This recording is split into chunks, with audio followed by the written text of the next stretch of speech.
Some viewers may find the following video disturbing. Viewer discretion is advised.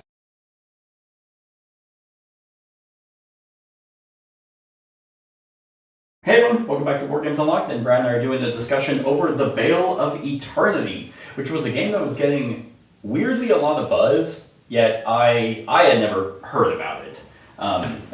So it was getting a lot of buzz, and I had heard about it, but I knew nothing about it, is what I should say. Right, exactly. I've been hearing a lot about this, but I haven't heard of it. I guess I knew nothing about it. I just knew that it was popular, for whatever reason. The cover art looks great. And I was like, whenever you brought it over, I'm like, oh, that's a tiny box. Mm-hmm. That surprised me too when I was, people were talking it up and I looked it up and I was like, oh, it's just a deck of cards and a couple of cardboard. Yeah, and a couple of cards and a standee. Don't forget the standee. Yep. I truly won the game.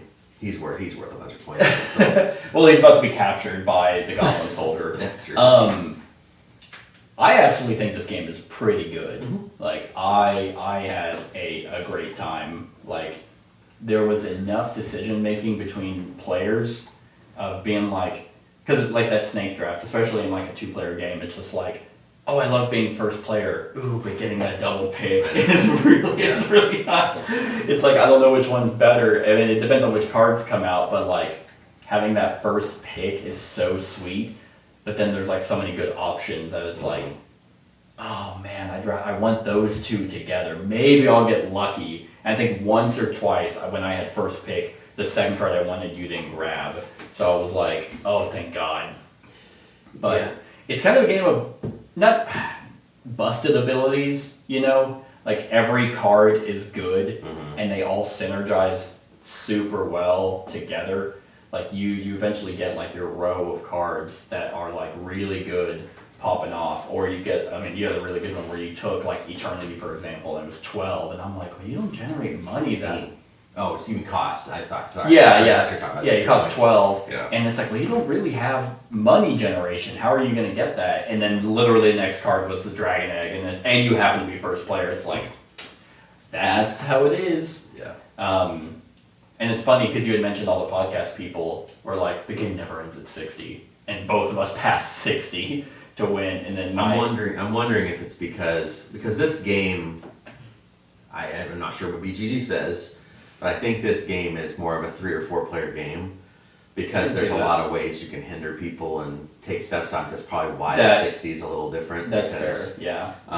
With us, we really weren't doing a whole lot to each other. We were just cruising with our engine and calling it. People say best with 3. 65% of people say they recommend it with 2. Oh, really? Okay. One person recommends it at 1.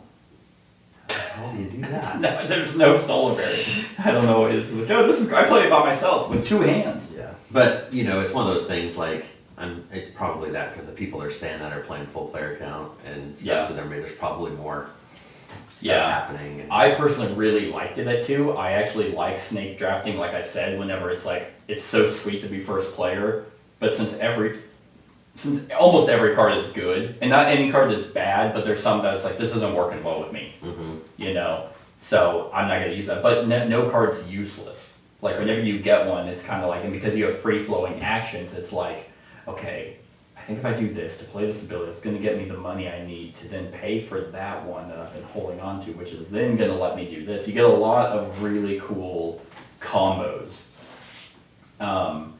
from a bunch of just wacky kind of characters.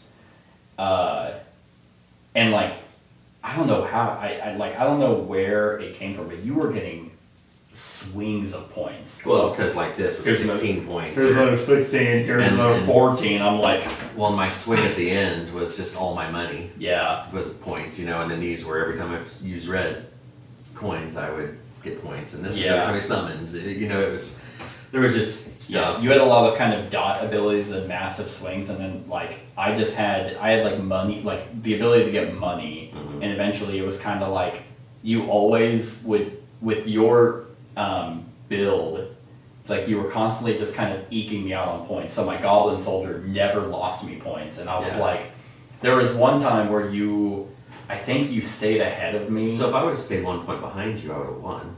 Yes. Because you see, I Yes. didn't think about that. Yeah, because and there was actually a time where it specifically says if an opponent has more points. So there were times where we were tied, where like I'd catch up and land on you, and then you're like okay, and this gets me 1 point, and it's like oh haha, now I get 4. I didn't think about that. Yeah. So the Goblin Soldier was just so crucial, and then that's why because you went 1 ahead of me, and I'm like, so do we finish out the round because of that? Yeah. Like I will win. But yeah, like my Undone Queen got me money. The Medusa let me discard a card, so I had enough ways because you can pull cards into your hand to save. I was just trashing them for 6, and then I lost like the Mudslime. I mean, it would have been really cool with the Medusa and the guy that's just like, hey, if you have 6, Troll. that's 3 points. You always have 6, you have 3 points. No, this game is completely themeless. Oh, 1,000,000%. It doesn't Like, make any it- sense. just- You're doing the actions and the sets that you're building and Yeah. stuff like that. But it, it's pretty. You know what? Yeah, the art's very cute. I enjoy it. Just the table. I mean, not the table presence, but it's a very clean game. I really Table presence. Things are stupid. I was like, oh, does it do like a Thanos Rising? Oh, no. Does it rotate? It literally says it makes your game look cooler because in setup that was the stupid thing it said. Hey, it just sits in the middle. It blocks all the cards. Yeah. But yeah, like they did a really good job of making like the cards that were worth a lot of points also give you the most money. What do you think of the limit on the Dragon Stones? Like the fact that you can only ever have 4. I think it's fine. Yeah. I mean, it limits because like it makes you choose. Because like I had told you at the beginning, like it had that Alhambra feel. Yeah. Not exactly, but it just kind of had that feeling where the overpaying part. Like the Alhambra cards. Yeah. Like you had to overpay sometimes to get stuff. Yeah. And there were times where I was like, I think at one point I overpaid like a few times because I was like, well, I only have 6s, but I'm gonna get a 6 back anyway. I also like the fact that your limit on how much you can play is dictated by the rounds. Mm-hmm. So it's like you can't like hoard a bunch of cards and then sandbag. Right. Yeah. Someone. It makes you keep playing it up. If this card would have come out earlier, I would have just been nabbing 6s. I would have just sit here with 6 because then I would have gotten 3 and 24. Right. Well, oh yeah, because that one's free specifically. Yeah. So I would have gotten 27 points just for that. Yeah, and that's the thing is like the cards. There's no specific. It's just a deck. Yeah. So certain cards are going to come out at better times. I mean, literally the fucking hey Eternity. Oh, Dragon Egg. It's like, are you kidding me? Or yeah, like, but that's the thing. It's like because of the Snake Draft, if Eternity and the Dragon Egg came out at the same time, no one's letting you get both. No. So you're gonna Unless have you're people. the second player in Uh-huh. a 2-player game, you do get both. Well, that's what I'm saying. I mean, the first player would literally have Yeah. to let you grab them, Yeah. or have a certain build out that is like you getting, 16 points is I will actually get more, like the 24, for example. You know what this game does remind me of though, and it's so weird. It could just be the theme, the generic theme, or it could be the kind of the card play between each other. It reminds me of Res Arcana. Yeah. Like can see that. it just gives that kind of same feel of like you're trying to figure out combos between fantasy cards. It's not really the same in terms of like overall gameplay, but it just gives kind of that card combo feel. I think Res Arcana does it not necessarily better, but they do it more. The whole point of that game is the card combos. So this is kind of more set collection. I liked how the selling action depended on the family, how much you got. Yeah. Too, that was kind of cool because that brought in another aspect of. Right, and especially because it's like the green ones were typically cheaper, but you only got 4 ones, which like filled up your entire thing of resources.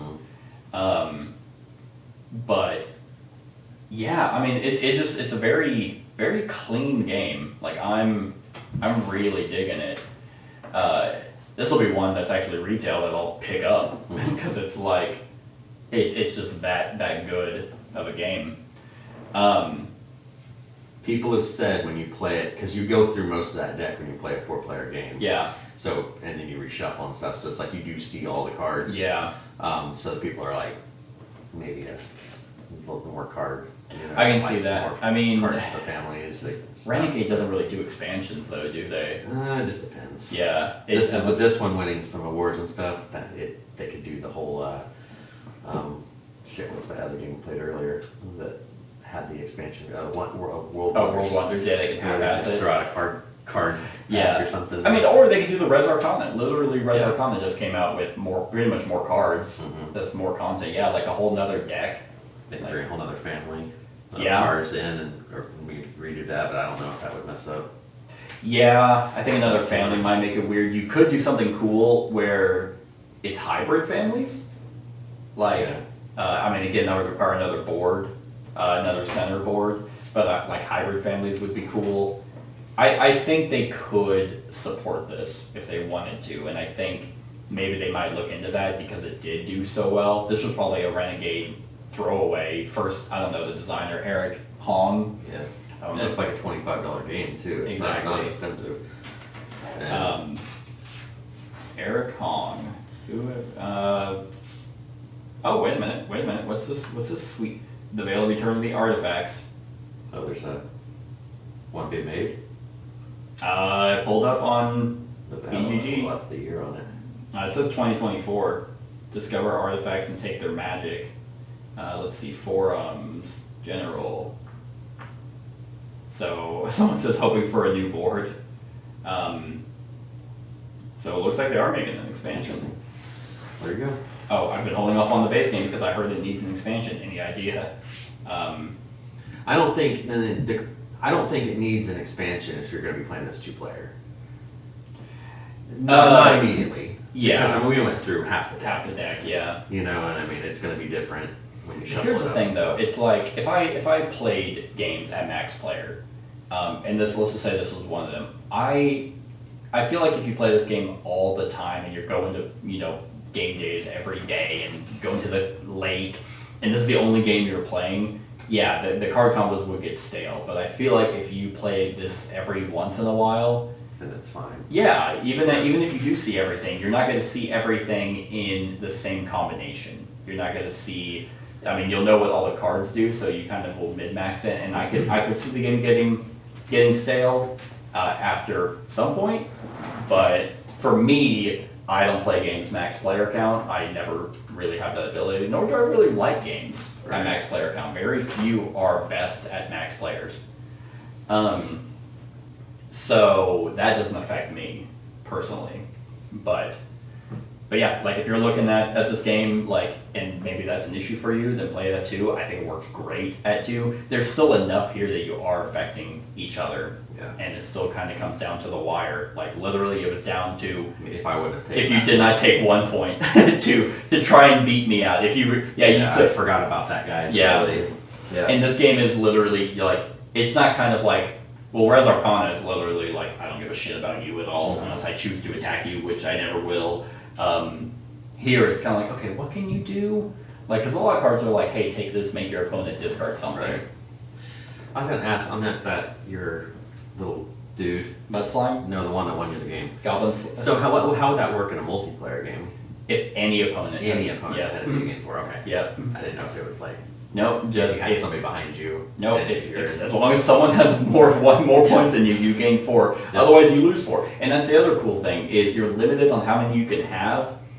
So the Goblin Soldier is really risky because if he gives you a lot of, if you're just in last and you constantly are gaining something, because your opponents are typically also going to be gaining points too, so you might always be gaining that 4. But if you start racking up a lead, then your lead starts dwindling, and if it's round 8, 9, 10, and it's like in this case, I had spent my money to get Scorch out to do an effect and then pay Slime, so I had no money left, so I had no way, I didn't have the 9 coins to be able to bounce him. Because the cool thing is you're limited on how many are here, and if you want to get rid of any, it costs you money of the round number, Yeah. which is, it's so simple, but it's so genius for a game like this. So it's like, I was really risking it. Because whenever I broke 60 and I'm like, okay, I'm ahead by a good solid amount, I'm like, can he catch up to Yeah, me? if I would have thought that, I wouldn't even. Is it gonna matter Yeah. at all? So, yeah. Because what did it was because I put, because I got an extra point for summoning that one guy. Right? Yeah, and I'm just like, Yeah. So it worked out well for me, but in all honesty, just one look and being like, oh, I only gained this point. Then I would have lost 4 and then you would have won. So yeah, like, I mean, it looks like there's an expansion coming. I don't, it just says something about draw the dragons in suggestive poses to win the game and send them to this email. That's a little weird. Is this real? Tame a variety of mythical creatures. Oh, that's Veil of Eternity. I'm like, what the hell? Discover artifacts and take advantage of their magic. But that's the thing, like when I was learning this game, it took me 5 minutes of reading, and that's it. Yeah, and the abilities are simple enough. Yeah, I mean, it's the cards, the words on the card, but there's not a lot of writing on the cards. No. This is 2 lines. There's Yeah. the note, is the, Yeah. and everything's. It almost sounds like the expansion is kind of gonna go Res Arcana route, where it's like extra things that you can grab, kind of like the Places of Power or the special or a bit of items you can get. It works.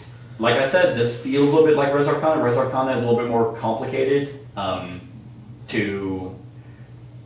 I say complicated, like it's like if this is a complication of 2, Res Arcana is a 3. There's a little bit more going on in Res Arcana, and with the expansions, it kind of fixes the randomness. Now, one negative that did kind of pop up, which I could see being a little bit more prevalent in a multiplayer game, and hell, it even showed up a little bit in a 2-player game. It is a deck of cards, so there are going to be times where none of the cards coming out are good for you, and it's good for other people. Yeah. Like, and there's not really a way to go around that. Now, there are abilities you can try and go for that let you draw, but for the most part, I can see it being like, man, none of these I'm not getting anything. Like, all these cards are cost, like, oh, there's one that works for me, and you took it, So what am I gonna do? It's like, I guess I'll hold on to this, and you try to make something work. The more you play it, though, I mean, you'd be able, especially on a 2-player game, you'd be able to fly through this game. Yeah. So even with that randomness, it's not that long of a game. It's not like it's a 2-hour game. Right. So, but yeah, I mean, I could still see it being kind of annoying. But yeah, you're right. It takes, what does it say on the box? 40 minutes. Yeah, which I could see even less than Max that player. probably Yeah, with 2 people. I mean, because we were still kind of, getting used to cards, Right. and stuff. But if you knew how all the cards and how to play them, you just fly through stuff. Yeah, it's no longer. Yeah, you're just like, I know exactly what that does. Because it's like draft, do this, do this, and the next round. Yeah. Yeah. Nope. Oh my god. Yeah, there's some just amazing ones in here. So yeah, I'm thoroughly impressed. I think this game is a blast. So, on a scale of 1 to 10, what are you giving the Veil of Eternity? I think I'm gonna do an 8. An 8? I agree. I am also there at an 8. Mainly, I think what's keeping it from a 9 for me is I would like a little bit more complexity. Yeah. Like, I think... Which that's coming, it sounds like maybe. Yeah. So. Like, again, it's only pretty similar in feel for the most part, but again, I was just getting Res Arcana vibes, and I really don't know why. Could have been just generic fantasy theme, and that there were cards that had combo abilities on them. But Res Arcana, I think, is sitting at a 9 for me. Let me double check that. If I can spell it. Yes, I do have Res Arcana at a 9, and that just has a little bit more thought on how you're going to do things. Here it is a little bit simple, and you kind of know what you're going to do when the cards come out. There's hardly ever a time where it's like 4 or all the cards come out, and it's like oh man, there's so many that I can do. Like you do have those, which is why this game is good. But there are typically times where it's like that's the one. Maybe the expansion has some more sweet standees. Yeah, and you place them in the way of the cards. So that's the challenge. It's like, what does that say? but yeah, I mean 8. This game is really good. I enjoy it. Yep. So, you got anything else? Nope. All right. Sure. Well, that's our thoughts on the Vale of Eternity. Let us know what you think of the game in the comments below. Other than that, like, comment, share, and subscribe, and have a wonderful whatever coming day is for you. Hey everyone, thank you for watching, and I really hope that you enjoyed the video. If you would like to see more of my content, go ahead and click that subscribe button and the bell to be notified whenever I upload any new content. If you feel like supporting the channel, you can go ahead and click that Patreon link to be taken to my Patreon, and any help is truly appreciated. Other than that, stick around for any other run-throughs or reviews or cool top 10s or whatever I feel like putting on. Other than that, like, comment, share, and subscribe, and have a wonderful whatever time of day it is for you.